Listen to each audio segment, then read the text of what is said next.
다음 아이템 누가 준비했을까요? 네, 이번에는 제가 준비했는데요. 네. 또 실언 윤석열, 또 실언 논란 윤석열 1박 2일 TK 행 이 아이템 제가 준비했습니다. 윤석열 후보 지금 또다시 실언 논란에 휩싸였는데요. 여러 가지 지금 어제 토론회에서 나온 이제 발언이 문제가 된 건데 우선은 이제 이 문제의 발언이 어떤 발언이었는지 함께 들어보시겠습니다. 한국 국민들, 특히 청년들의 대부분은 중국을 싫어합니다. 그리고 중국 사람들, 중국의 청년들의 대부분이 또 한국을 싫어합니다. 근데 과거에는 그렇지 않았습니다. 한국이 어떤 그 한미일의 그 튼튼한 이런 공조를 가지고 또 거기에 기반해서 중국을 상대했을 때는 서로가 굉장히 호감을 가지고 특히 이 정부에 들어서서 이렇게 중국 편향적인 정책을 쓰고 또 뭐 미중 간의 중간자 역할을 한다고 했습니다만 그 결과는 결국 관계가 나쁜 것으로 끝났습니다.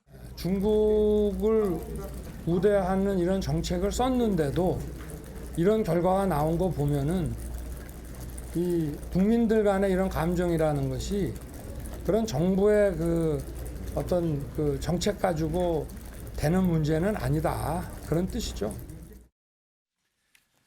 네, 윤석열 후보 어제 주한 미국 상공회의소 간담회에서 나온 발언인데요. 네. 좀 정리를 해드리면 한국 국민, 그중에서 청년 대부분이 중국을 싫어하고 중국 청년들 대부분도 한국을 싫어한다. 이렇게 이야기를 했습니다. 그리고 이 발언 논란이 확산이 되니까 어제 이 일정이 끝나고 난 뒤에 바로 해명을 했는데 네. 앞서 보신 것처럼 문재인 정부가 중국 우대 정책 했지만 양국 국민들 사이의 감정은 이제 정부 정책으로 되는 게 아니다. 안 좋은 거다. 이러면서 이 문재인 정부의 중국 우대 정책에 대해서 비판한 거다. 이렇게 해명을 했는데요. 네. 그럼에도 이제 이 발언 자체가 조금 논란이 지금 계속되면서 이 논란 자체가 좀 가라앉지 않고 있는 그런 상황입니다. 일단 뭐 윤석열 후보가 내 진위는 이게 아니라 이런 겁니다라고 설명을 하긴 했지만 민주당이 가만히 안 있었을 것 같아요. 네, 민주당은 곧바로 굉장히 강한 어조로 비판에 나섰는데요. 네. 우선 이제 민주당 강선화 대변인이 논평을 내고 윤석열 이제 1인 1망언을 넘어서서 이제 국경을 넘어선 망언까지 하고 있다. 이렇게 비판을 했습니다. 또 이제 조국 전 장관도 이제 유튜브 자신의 SNS를 통해 가지고 네. 윤석열 후보를 이제 혐한 감정을 이용하고 있는 극우 유튜버 수준의 어떤 굉장히 수준 낮은 발언이었다. 이렇게 굉장히 맹비난하는 모습 보였습니다. 네, 사실 이 어제 있었던 윤석열 후보의 방송기자클럽 토론회에서 이 실언 부분에 대한 지적, 질문이 나왔었습니다. 그때 윤석열 후보 뭐라고 얘기했는지 한번 들어보고 오시죠.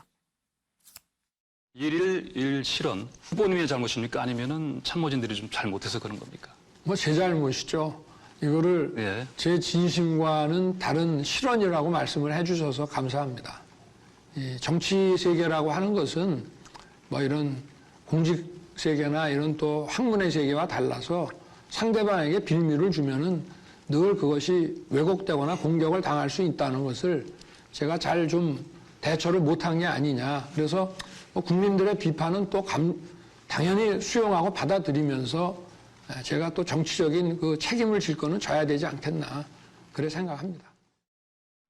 네, 이 방금 보신 그 방송기자클럽 토론회에서 이 질문자가 바로 보신 그 질문자가 또 이렇게 질문을 했었습니다. 실수가 반복이 되면 처음 한두 번의 실수인데 이게 실수가 반복이 되면 문제 아니냐라는 뭐 이런 걸 질문으로 이렇게 하기도 했었었는데 글쎄요, 윤석열 후보 입장에서는 이게 아직 정치의 언어에 좀 익숙하지 않았기 때문에 좀 발생을 하는 거다라고도 지금 얘기를 하고 있습니다. 윤 대표님. 네.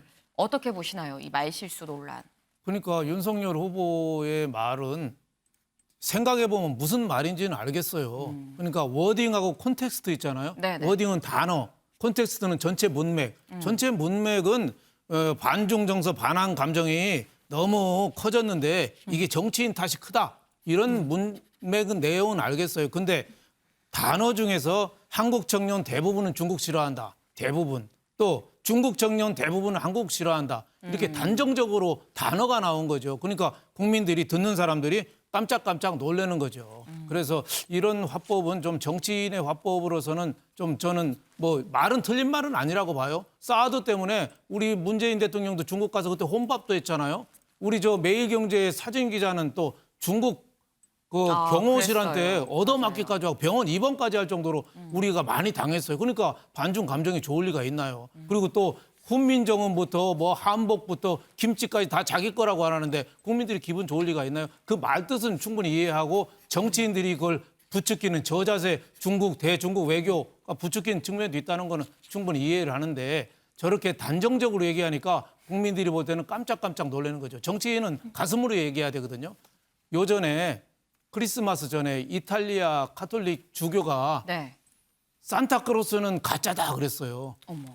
그래서 난리가 났습니다. 난리 날 아이들이 법하죠. 울고 부모들은 아이 달랜다고 크리스마스 날 선물 받으려고 기다리는데 주교가 산타크로스는 사기다. 그럼 코카콜라가 상술이다 이랬거든요.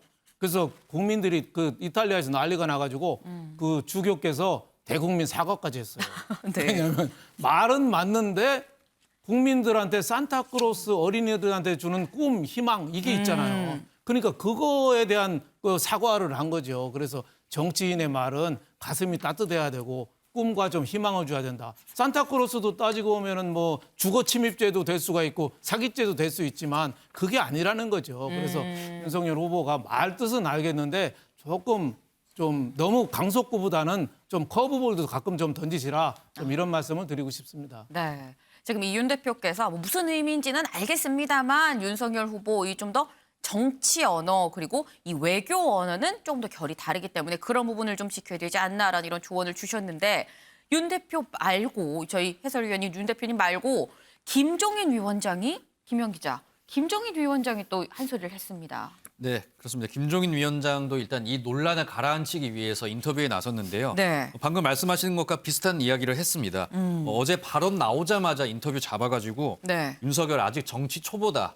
그리고 정치적 용어에 약하다. 이렇게 윤석열 후보의 이제 좀 초년생인 점을 강조를 하면서 감싸주는 이런 발언을 했고요. 그리고 오늘 회의에서도 이젠 지금부터는 이제 어떤 순간의 실수도 용납을 할 수 없는 상황이다. 촘촘하게 준비를 해서 메시지를 제대로 내겠다. 어떤 이제 선대위와 윤석열 후보를 향해서 약간 이제 정신 차려야 된다 우리. 더 이상의 실언은 나오면 안 된다. 이렇게 좀 강한 메시지를 내놓기도 했습니다.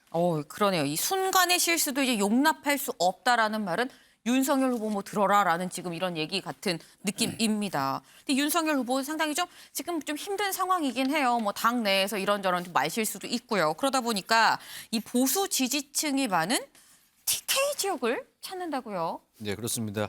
윤석열 후보 지금 이제 TK 지역으로 향하고 있는 것으로 확인이 됐는데요. 네. 어제 토론회에서 박근혜 전 대통령 대해서 개인적으로 그리고 인간적으로 미안한 감정 가지고 있다 이렇게 이야기를 했습니다. 네. 그리고 이제 이 실언 논란이 좀 심해지고 있는 상황이니까 박근혜 전 대통령의 어떤 정치적 고향이라고 할 수 있는 텃밭 TK 지역을 찾은 것으로 이제 분석이 되고 있는데요. 그리고 이게 또 후보 선출 뒤에 첫 TK 지역 방문이라고 해서 지금 굉장히 또 관심이 가고 있는 그런 상황입니다. 네. 일단은 경북 울진의 원전을 찾아서 문재인 정부가 지금 추진하고 있는 원전 폐기 정책 이거에 대해서 비판적인 입장을 좀 내놓을 것으로 예상이 되고요. 그리고 내일 이제 30일 대구 지역에 이제 대구 경북 지역 기자들과 이제 간담회가 있는데 여기서 이제 아마 박근혜 전 대통령 이야기가 많이 나오고 질문과 이제 답이 많이 나오지 않을까 그렇게 예상을 하고 있습니다. 근데 사실 박근혜 전 대통령의 석방이 정말 이틀 앞입니다. 이틀 앞인데 후보로 선출되고 난 다음에 처음으로 지금 이 TK를 방문을 하는 건데 윤 대표님 네. 상당히 많이 여쭤봅니다. 네, 감사합니다. 예, 보면은 이 윤 후보가 이 보수토파 TK 지역, 이 박근혜 전 대통령 정치적 고향인 이곳을 찾는 어떤 글쎄요 깔려 있는 목적이랄까요? 그런 게 뭐가 있을까요? 지금 굉장히 중요한 시기죠. 며칠 전에 지난주에 박근혜 전 대통령이 사면이 됐잖아요. 네. 야당에서는 왜 정치적인 사면이라고 주장하잖아요. 뭐 여당이나 청와대에서는 절대 아니라고 벌쩍 뛰긴 하지만 정치적인 사면이라는 주장을 그걸 받아들인다면은 박근혜 전 대통령 사면을 하고 이명박 전 대통령 사면을 안 했거든요. 네. 그러니까 둘 다 TK에 두 대통령이 연고를 두고 있어요. 그러니까 당연히 TK 지역에서는 좀 민심이 흔들릴 가능성이 상당히 많죠. 그러니까 그 민심이 자칫 지금 이재명 후보 지지율이 TK 지역에 좀 오르고 있어요. 네. 윤석열 후보는 조금 주춤하고 좀 밀리고 있어요. 물론 뭐 전체적으로는 아직 윤석열 후보가 좀 TK 지역에서 앞서고는 있지만 이런 분위기가 좀 더 흔들린다. 그러면은 박근혜 전 대통령이 지금은 뭐 치료 중이라고는 하지만 네. 정치 활동을 자제해야 한다고는 하지만은 만약에 많이 흔들린다면은 한마디 할 가능성도 있지 않습니까? 나는 억울하게 수사받았다. 이렇게 만약에 말을 한다면은 그 수사 책임자가 누구지요? 윤석열 후보가 중요한 그 그렇죠. 책임을 맡았잖아요. 그러니까 수사팀장이었었죠. 국정농단 수사의 주역이 어떻게 국민의힘 후보로 나올 수가 있느냐. 이런 TK 정서를 흔들 수가 있는 거죠. 그러니까 빨리 TK 지역에 가서 그게 아니다.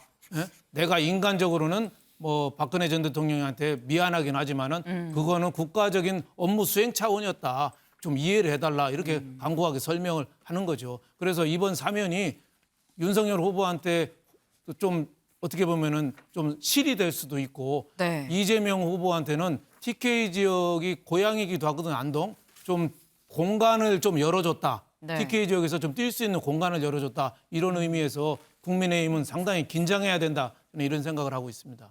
그런데 지금 이 말씀 중에 제가 문득 드는 생각이 이 아까 민주당 이재명 후보를 말씀하실 때 이 조국의 강을 건넜는데 네. 왜 또 열린민주당이랑 합당을 하냐라고 말씀을 하셨었잖아요. 이 집토끼 산토끼 잡으려다 집토끼 나간다 뭐 이런 말씀을 해주셨는데 민주당의 조국의 강이 있으면 또 국민의힘엔 이 박근혜 전 대통령의 탄핵의 강이 있지 않습니까? 아 그렇죠. 사실 어떻게 보면 이게 사실 맞물리는 얘기 아니에요? 그 강이 쉽게 건너는 강이 아닙니다. 악어떼가 득실득실해가지고 네. 근데 그 악어떼 득실득실한 강을 건너지 않으면 세렝게티 병원에 푸른 녹초에서 풀을 먹을 수가 없어요. 굶어 죽어요. 목숨 걸고 가야 되네요. 그렇죠. 탄핵의 강을 여태까지 진짜 고생해서 겨우 건넜거든요. 그 이번에 여기서 만약 흔들리면은 내년 대선은 저는 어렵다고 봐요. 아니 분열해가지고 이긴 대통령 선거 봤습니까? 예, 저는 그 민주당도 저 조국의 강, 또 하나는 문재인 대통령의 강 차별화, 문재인 대통령의 차별화, 또 하나는 대장동의 강 세 가지 건너야 되거든요. 네. 강 세 가지가 쉽지 않습니다. 지금 그래서 조국 열린민주당하고 합친 게 저는 조국의 강을 거의 다 건넜다가 다시 후진한 걸로 저는 봅니다. 그래서 이 박근혜 전 대통령 사면이 탄핵의 강을 건넜다고 생각하는데 그게 아닐 수도 있다. 그래서 지금 정신 바짝 차려야 된다고 생각합니다. 네. 예, 지금 윤 대표님 말씀을 들어봤는데 그런데 김형 기자 지금 보니까 윤석열 후보가 저기 TK에 가서 또 안동을 또 갑니다. 네, 그렇습니다. 윤석열 후보 이제 안동 지역 방문할 예정인데요. 이 안동 지역이 아시다시피 이재명 후보의 고향이라서 굉장히 지금 주목을 받고 있는 도시가 되는 것 같습니다. 네. 이번 대선에서. 그리고 이 안동이 이재명 후보의 고향이기 때문에 이재명 후보를 어떤 저격하는 그런 방문이 아니냐 이런 분석도 나오고 있는데요. 이재명 후보 안동 방문 당시에 저희가 전해드렸지만 굉장히 당시에 환호를 받고 환대를 받는 모습을 저희가 전해드려서 저도 네. 기억에 남는데 지금 그리고 그 이후에 정말로 말씀하신 대로 TK 지역 지지율이 이재명 후보가 많이 올랐지 않습니까? 네. 근데 지금 이제- 저 모습이 안동 갔을 때의 그 모습이잖아요. 네, 그렇습니다. 저때 뭐 안동에서 앞으로 태어났고 뭐 앞으로 죽어도 이제 자기는 안동에 묻힐 거다 뭐 이런 발언들을 하면서 굉장히 뜨거운 환대 받았었는데 심지어 뭐 아내도 안동 김씨다 뭐 그랬던 네, 기억이 그렇습니다. 납니다. 그렇기 때문에 이제 윤석열 후보가 이재명 후보의 방문을 좀 저격을 해서 이 TK 지역에 불고 있는 이재명 뭐 어떤 지지율을 조금 정리를 하기 위해서 가는 거 아니냐 이런 분석 나오고 있어서 윤석열 후보가 안동 이번에 방문해서 어떤 대우를 받을지 관심이 쏠리고 있습니다. 네, 그런데 저 이재명 후보를 저격해서 가는 일정이다라고 얘기를 했는데 네. 제가 오늘 이제 윤 후보와 이재명 후보의 공중전 발제를 준비하면서 보니까 오히려 윤 후보를 저격한 또 다른 일정이 있더라고요. 이게 바로 이제 두 캠프가 토론회에서는 만나지 않지만 네. 두 캠프가 안동 이 TK 지역에선 만나겠다라는 생각이 들었는데 바로 그러네요. 이 이재명 후보의 부인 김혜경 씨가 이 TK를 방문을 했습니다. 그것도 윤 후보보다 하루 먼저 지금 방문을 한 상황인데요. 네. 사실 지난 11일 저 안동 방문 당시에도 김혜경 씨가 숨은 공신이었다라는 평가가 굉장히 많았는데 지금 이재명 후보 없이 홀로 TK를 방문해서 2박 3일 이런 활동을 벌이고 있는 상황입니다. 게다가 뭐 이제 어려운 사람들을 돕고 이런 보듬는 행보들이 굉장히 많은데 윤 후보의 상반된 이미지를 강조하기 위한 그런 전략적인 행보다라는 분석이 나오고 있습니다. 지금 김혜경 씨 얘기를 하니까 이 지난 대선 때 이 김정숙 여사가 호남에서 거의 뭐 살다시피 하면서 뭐 동네 목욕탕을 다 다녔었다라는 뭐 그 얘기가 떠오르기도 하고 또 한편으로는 윤석열 후보의 배우자 이 김건희 씨 생각도 납니다. 네, 그렇습니다. 바로 윤석열 후보를 겨냥한 일정이다라고 해석이 나오는 부분이 바로 이것 때문인데요. 네. 사실 지금 국민의힘에서는 김건희 리스크라는 얘기가 나오고 있는 상황이죠. 그런데 이재명 후보는 보란 듯이 지금 김혜경 씨 행보를 더 강조하고 있는 상황입니다. 게다가 이재명 후보 측이 대통령 부인은 공적 존재다 라면서 대통령 부인의 역할에 대해서 다시 한번 강조하고 있는 상황인데요. 사실 김건희 리스크다라는 얘기가 나왔을 때 그리고 사과 기자회견이 있었을 때만 하더라도 이재명 후보와 민주당 선대위의 공식 입장이 굉장히 절제된 메시지였습니다. 뭐 어떤 큰 비판 없이 굉장히 절제된 거였는데 이게 바로 내로남불 역풍을 받지 않기 위해서다라는 분석이 나왔는데요. 이것과 관련한 입장도 좀 정리가 된 것으로 보입니다. 이 후보는 자신의 아들 문제는 성년이기 때문에 남이라고 주장을 하면서 좀 선긋기에 네. 나서고 있는 상황인데요. 이 후보 얘기 직접 들어보시죠. 국가의 운명, 그다음에 국민들의 삶을 통째로 책임지는 대통령을 뽑는 거 아닙니까? 그리고 엄청난 권한이 주어지잖아요. 네. 그럼 그 권한에 영향을 미칠 수 있는 모든 요소를 무한 검증해야 되는 건 맞아요. 가족이든 측근이든 본인이든 또 과거든 다 해야 되는데 저는 그 점에 대해서는 좀 있는 대로 좀 다 내놓고 사과를 할 때는 뭘 잘못해야 사과를 하는 거지. 여하튼 내가 모르겠는데 사과를 원하니까 해줄게. 뭐 이런 거는 조금 좀 국민들 보시기에 불편하시겠다. 대통령의 부인은 공적 존재이고요. 예. 권한과 지원이 주어지지 않습니까? 대통령 아들은 성년인데 남이죠, 사실은. 글쎄 뭐 둘을 부인은 나와서 뭐 사과했는데 아들은 직접 나와서 해야 되는 거 아니냐는 이제 국민들께서 판단하실 것 같고요. 네. 뭐 누가 주장한다고 진실이 되는 건 아니니까. 네. 네, 지금 보면 뭐 대통령 후보의 부인은 공적인 존재다라고 좀 얘기를 하면서 지금 김혜경 씨가 뭐 적극적으로 지금 나서고 있는 그런 모습인 건데 그러다 보니까 이재명 후보는 커플이 그리고 윤석열 후보는 혼자 그러니까 2대1로 싸우는 좀 그런 느낌이 납니다. 네, 그렇습니다. 그래서인지 윤석열 후보 직접 나서기보다는 또 유튜브를 통해서 우회적으로 또 홍보에 나서는 모습인데요. 네. 직접 앞치마 두르고 요리하는 모습 보이면서 프로그램 이름이 성렬이 형네 밥집이더라고요. 네. 이 컨텐츠가 있는데 일단 어떤 모습인지 함께 보시겠습니다.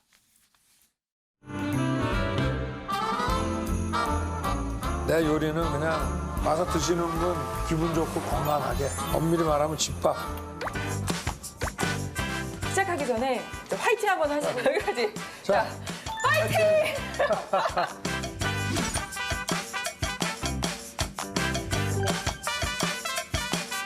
근데 활질이 진짜 한두 번 해보신 그런 솜씨가 아닌 것 같아요.